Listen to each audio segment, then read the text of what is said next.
Uganda's agricultural extension system requires urgent intervention in the services offered to farmers if the sector is to contribute to the country's 500 billion GDP target by 2040.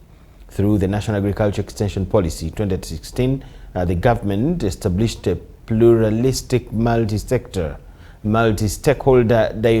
delivery system that allows private sector actors, NGOs and civil society organizations to participate in providing agriculture extension services. This approach was intended to address critical gaps in labor and information access. However, significant challenges remain.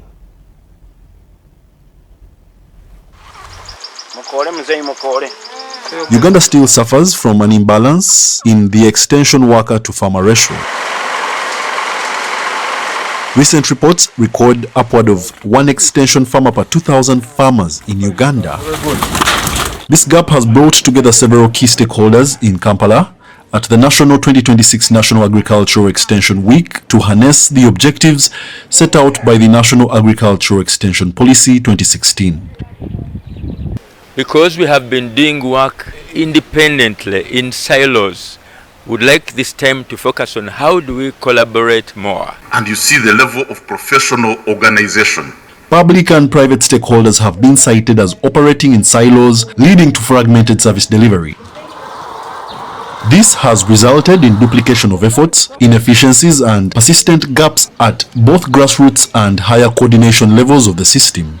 What we see is when extension is resourced, is capacitated, it do make the difference. It can enhance farmers' livelihood, it can improve productivity, it can improve resilience, climate resilience, it can do all the things it needs to do. Fast-tracking the National Agricultural Extension Law that is in the pipeline is a critical step in aligning all stakeholders to participate promptly. The principles of the bill were drafted.